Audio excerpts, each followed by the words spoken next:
En Creadores, en este espacio dentro de Conversaciones, recibimos a hombres y mujeres que con su creatividad, con la manera que tienen de inventar su propia vida, nos inspiran. Hoy, en un espacio especial fuera de la redacción, recibimos a un actor que comienza su carrera a los 5 años.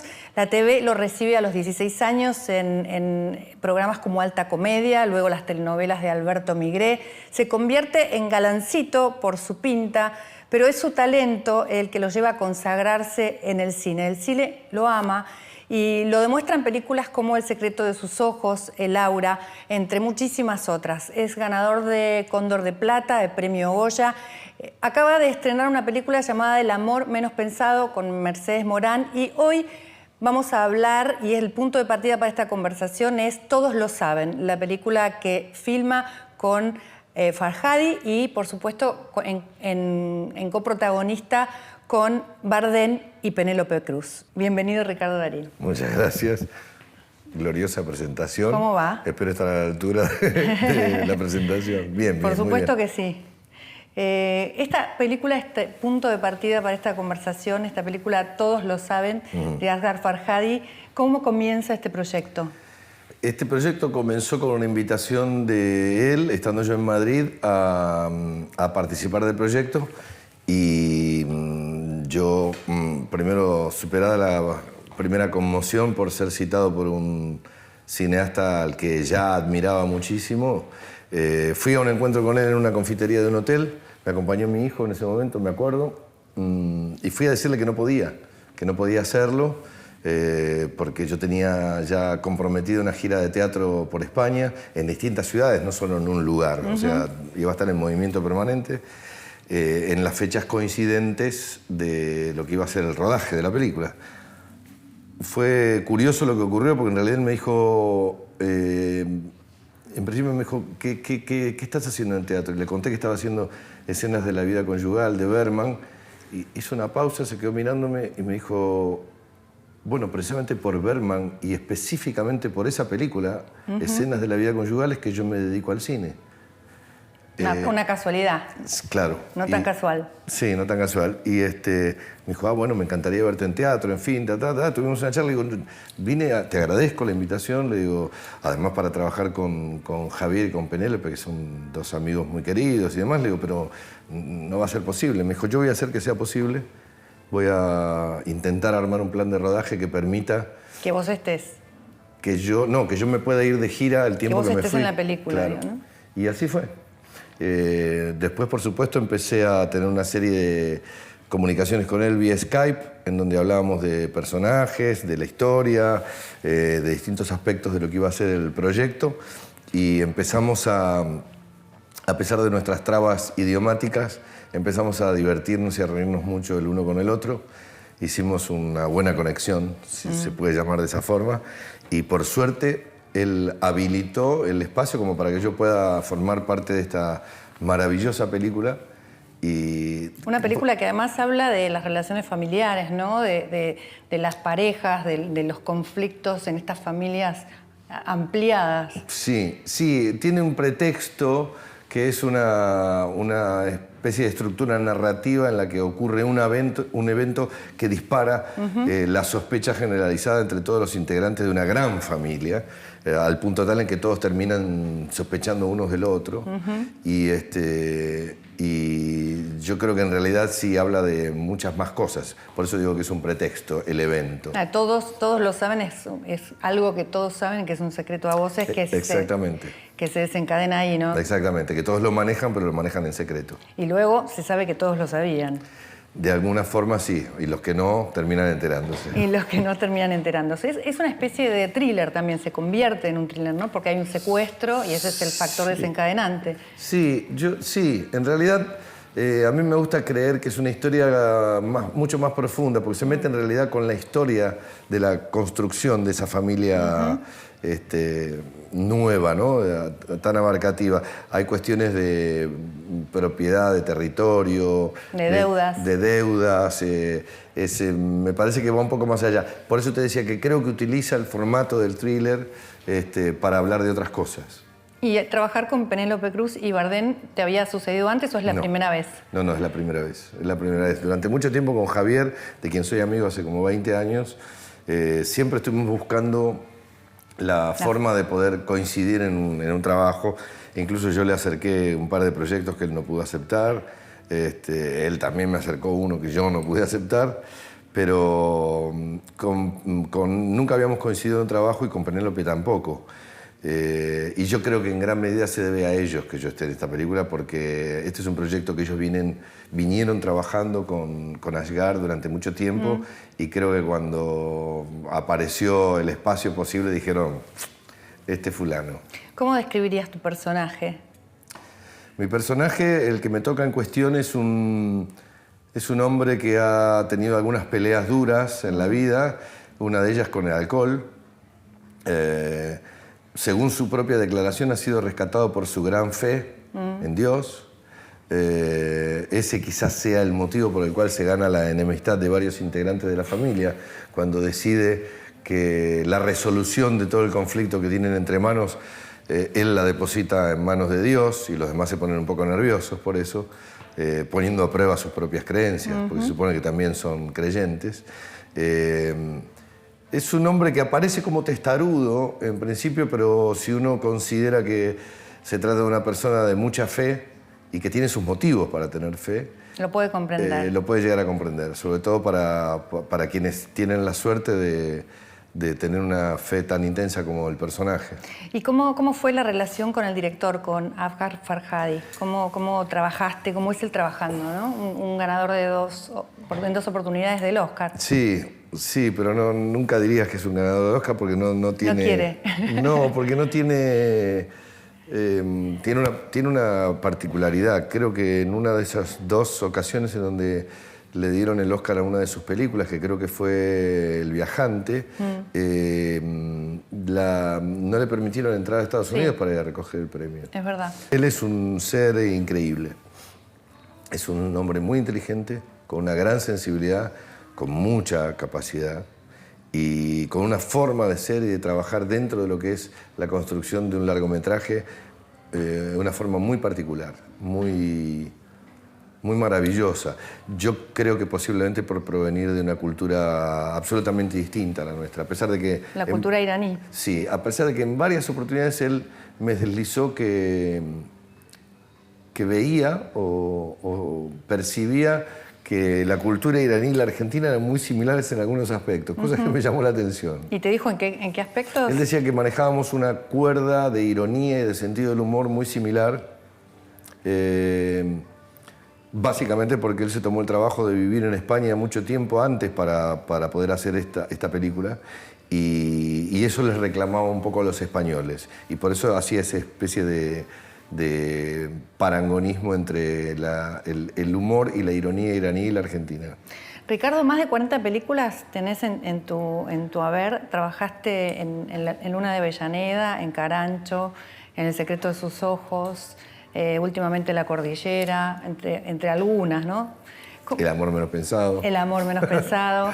Esa la voy a dejar para después porque quiero ahondar un poquito más en el tema. Y... ¿Por qué el cine yo siento que es tu medio elegido, ¿no? Y que te elige a vos y que vos lo elegís de alguna forma? ¿Te sentís más cómodo? ¿Qué es lo que amás del cine? Bueno, está buena la diferencia que haces entre ser elegido o elegir.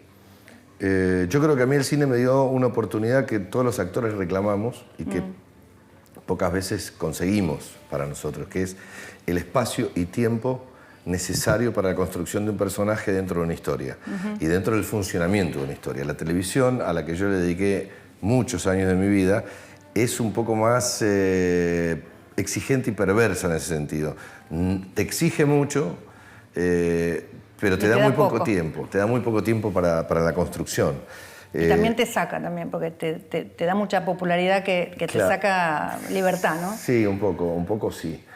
Salvo honrosas excepciones, pero la metodología de trabajo es muy distinta. Yo había trabajado mucho en cine antes de de empezar a trabajar en cine. Había hecho muchas películas, a eso me refiero. Había participado de muchas sin tener exactamente conciencia de cómo era el funcionamiento y el método de trabajo, porque nadie te lo explica. A los actores nunca nadie nos explicó cuál es la diferencia entre trabajar en teatro, en cine, en televisión.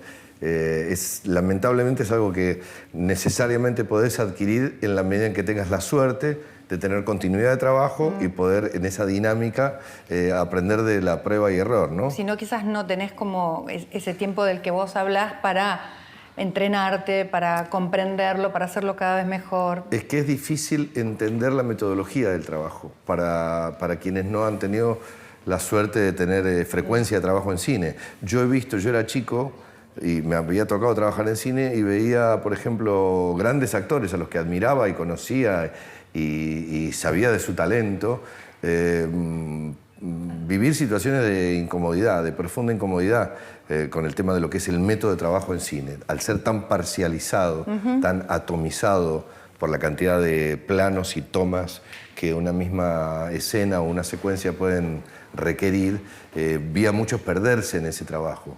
Y además el método de trabajo, al no respetar una cronología, claro. Nosotros cuando vemos una película la vemos en forma cronológica, sí. Pero difícilmente por cuestiones de presupuesto y de plan de rodaje se pueda rodar en forma cronológica. Claro, entonces el personaje el actor tiene que encontrar esos momentos exactos sin esa continuidad, sin ese increyendo de lo dramático. Claro, ¿no? es que necesariamente tenés que tener un mapa personal o en todo caso, en el mejor de los casos, consensuado con el director y con tus compañeros sería ideal, en donde puedas hacer la escena 1, la 47 y la 123 el mismo día y saber exactamente qué le pasa a tu personaje en esas tres versiones. De dónde viene y a dónde va. Exactamente. Es difícil. Nadie nos enseña, eso se aprende con la dinámica del trabajo, con la frecuencia. Entonces, para contestar tu pregunta en forma sintética, que no lo soy, encontré ahí un lugar, pero yo no elegí el cine. Creo que el cine medio como que me ofreció esa oportunidad, yo me abracé un poco ahí, me alejé, aproveché el momento para alejarme un poco de la televisión que ya me había saturado. ¿Había cumplido un ciclo? No sé ¿Cumplió si un ciclo?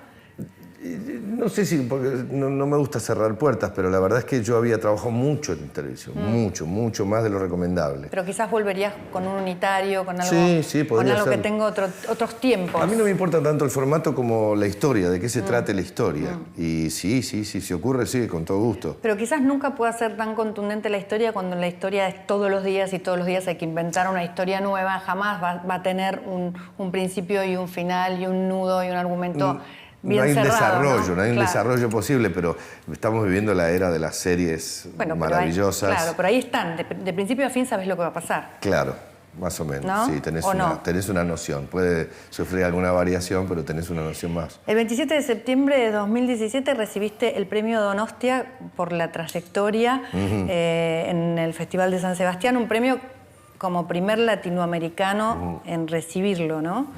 ¿Cómo te sentiste? Especialmente bien, porque San Sebastián es un festival que adoro. ¿Por qué? Lo adoro por su gente, por quiénes son los que lo llevan adelante, por la gente de la ciudad. San Sebastián es un lugar glorioso, en donde la gente tiene la capacidad, el don de hacerte sentir como en casa. Siempre me sentí muy abrazado y muy querido ahí. Todas las veces que fui, hayamos sido o no reconocidos por nuestro trabajo, y me llevé siempre muy bien con la gente del lugar. Entonces, que en ese lugar precisamente te otorguen una distinción de esas características tan amorosa, porque es un abrazo en realidad, es especial. Este año voy a estar de nuevo ahí y estoy muy entusiasmado por eso, porque es un lugar que adoro. Adoro mucho a su gente y a la gente que lo lleva adelante. ¿Qué de aquel chico de 10 años sigue estando dentro tuyo vivo? Yo espero que de todo. Yo espero que todo esté adentro y vivo ni hablar. Por supuesto que uno con el camino se va desengañando de algunas cosas, va acumulando dolores, alegrías también, sí, pero dolores, pérdidas. El dolor acumulado en el camino es insoslayable, porque uno no puede mirar para otro lado. Yo por lo menos no puedo. Yo estoy permanentemente en contacto con con todo el plano emocional, para bien y para mal. Pero yo sé que el chico del que hablas, el niño del que hablas, está ahí dando vueltas adentro mío todo el tiempo, molestándome, provocándome y haciéndome hacer algunos papelones también. Y esa mezcla de italiano y libanés que entre tu madre y tu padre también, ¿no? Sí. ¿Qué valores te deja? ¿De los italianos, de los libaneses? Es una mezcla sanguínea y de árboles genealógicos extraña, pero estuve viendo y no es tan infrecuente como imaginaba. He conocido algunos en el camino con una mezcla similar. La verdad es que me he criado comiendo comida árabe, pero convencido por la familia de mi padre de que estábamos comiendo fideo con tuco. Una cosa rarísima. Pero bien, hay muchas cosas para aprender e investigar sobre todo eso.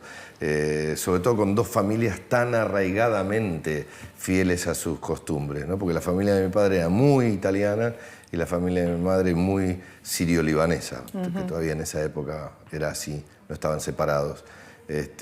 Hoy en día doloroso por las cosas que ocurren en esa zona del planeta, en donde se cometen tantas injusticias y tantas pérdidas. Pero más allá de eso, en realidad no he cultivado ninguna de las dos vertientes en profundidad. Tengo invitaciones de los tanos de Laggio di Cadore en el norte de Italia para que vayamos porque hacen un Tenés que hacerlo eso. Eso lo tengo que hacer. Te lo recomiendo. Eso lo tengo que hacer. Te lo recomiendo porque es un... Es un viaje. Es un súper viaje, está bueno. Además, en este caso concretamente, parte de mi no familia... podés creer además estar en ese lugar donde estuvieron tus ancestros. Hay muchas cosas que se destapan y se abren que no te puedes imaginar cómo... Estoy seguro, estoy convencido de eso, porque estoy en contacto con gente de Laggio di Cadore, en donde parece ser que una de las particularidades es que todos se llaman Darín. O el 80% se llaman Darín. Hay como dos familias madres, digamos, ¿no? Y que en realidad no es Darín, es Darín, del Rin, del río. Ah, mira vos. Y todo ese asentamiento alrededor de ese lago estaba compuesto por aldeas en donde muchos eran Darín. Y tiene la particularidad de que todos los 23 de julio de todos los años se hacen el encuentro de todos los Darín del mundo. Ahí tenés que ir. Y ahí Próximo 23 de julio. Lo tengo planeado con mi hermana y con mis hijos, estamos planeando ir. El amor menos pensado estrenó hace poquito una película que habla como punto de partida del nido vacío, ¿no? Lo que puede disparar el nido vacío. Exacto. Pero en realidad está hablando también de una crisis en la mitad de la vida, ¿no? ¿Cómo te pegó a vos la crisis en la mitad de la vida? A mí me está pegando. ¿La tuviste? Todavía. Me está pegando. Claro. Todavía. Está bien, te está pegando. Me está pegando. Y sí. Lo que pasa es que las crisis pueden ser conscientes o inconscientes. Puedes estar a cargo de ellas o no. Te pueden estar pasando muy cerca y por alguna cuestión que uno a lo mejor no tiene muy en cuenta, no toma exacta conciencia de lo que está ocurriendo. Yo creo que también es cierto que lo importante es ver cómo uno se para frente a esas cosas. A mí me gusta pensar que el amor menos pensado, más allá de, como bien dijiste, tiene un disparador, que es lo del nido vacío y de la crisis de la pareja y demás, me gusta creer que también se permite tocar un tema pero muy, muy subliminalmente, que es el de la individualidad. ¿Qué te pasa a vos cuando, después de una relación de tantos años en pareja, en donde, como todos sabemos los que hemos estado en pareja alguna vez, se nutre de muchas negociaciones de tiempo, espacio, decisiones, comidas, gustos y direcciones a tomar? ¿Qué pasa con uno cuando empieza a percibir que su singularidad se ha visto de alguna manera modificada? Cuando empezás a pensar como el otro o a sentir como el otro. Y no sabes cuál es tu verdadero pensamiento, tu verdadero sentimiento. Es que uno ha estado negociando durante tanto tiempo, negociando en el mejor de los sentidos, ¿no? Es decir, poniéndose de acuerdo. Hay una pregunta terrible que se hacen que es, ¿estás enamorado de mí? Claro. ¿No? ¿O sentís lo mismo que sentías antes? ¿No? Esa es una ¿Cómo clave. contestársela? Esa es una clave de sus autores, muy inteligente, para mi gusto. Para mí también. Porque lo que se plantean es una escinción entre lo que es el enamoramiento y el amor. Exacto. Ahí solemos creer que solamente estás viviendo una situación de amor y plenitud si estás enamorado. Y nos olvidamos de que el impacto del enamoramiento, que suele ser inicial, a veces dura más, a veces menos. Depende de una serie de factores que se reúnen en una misma situación. Pero que el amor es un poco más abarcativo, es más extensivo, a eso me refiero. Va un poco más allá.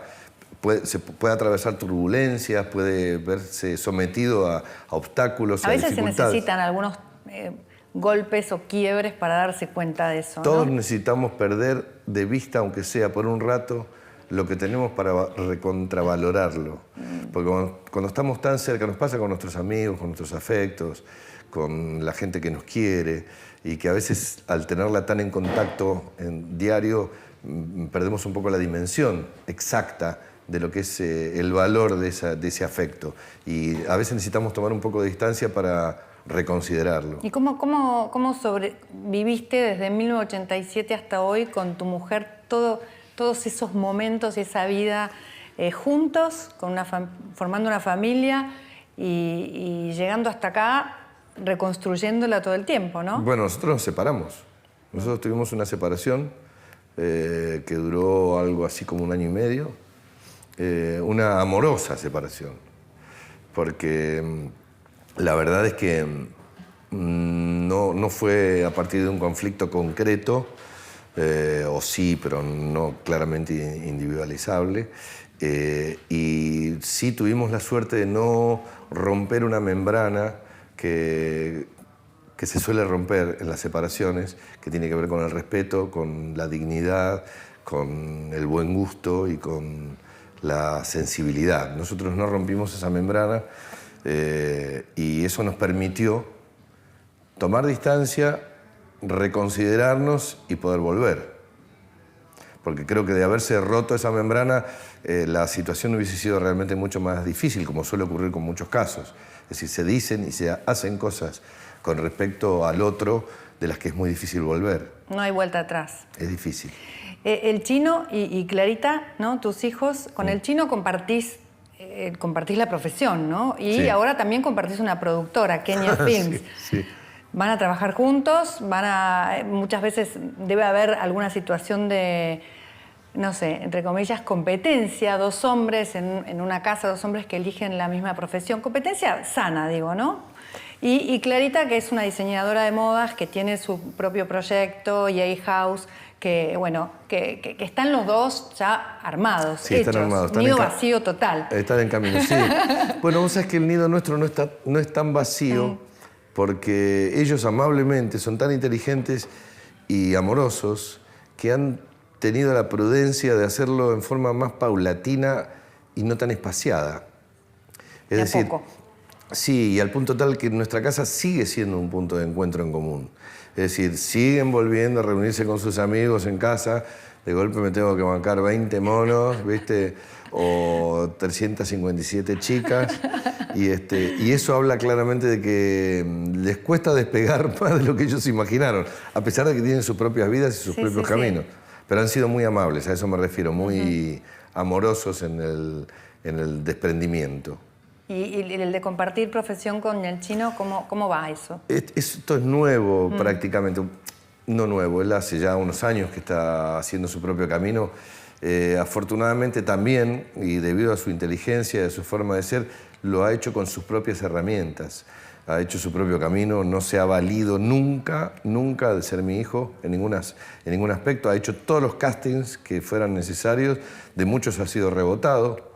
Lo cuento porque lo cuenta él, y se tomó el trabajo en serio de su singularidad. Es decir, yo si voy a hacer este camino lo voy a hacer a mi manera, y lo hizo de esa forma, y eso me hace sentir un doble orgullo por él, porque no existió nunca la más mínima posibilidad de que yo interviniera en fíjate si nada, y eso me llena de orgullo.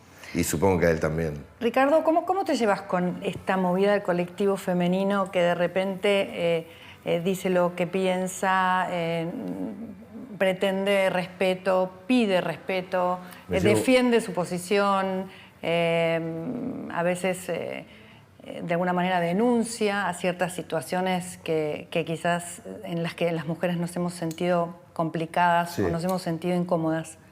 Yo me llevo muy bien porque creo que estoy parado frente a ella de la única manera posible para los hombres de bien y con sensibilidad, que es con amor. Si somos verdaderamente honestos con nosotros mismos, debemos necesariamente reconocer que durante siglos la mujer ha sido maltratada en términos sociales, ha sido ninguneada, ha sido pretendidamente dejada de lado, no siempre se consiguió, por suerte, y a través de los años, de las décadas, de los siglos, se ha acumulado tanta energía negativa en ese sentido que, por supuesto, una movida revolucionaria socialmente como es esta, tiende a pasarse un poco de rosca para luego encontrar su cauce, su verdadero cauce. Necesariamente tiene que estirar las líneas para ser entendida y comprendida. Y creo que la única forma de pararse para el hombre en general, pero especialmente para aquellos que quieran entender y hacer una lectura adecuada de lo que está ocurriendo, es hacerlo con amor. Es tener plena conciencia, primero, sinceramente, de cuál es el reclamo y cuál es la profundidad del reclamo.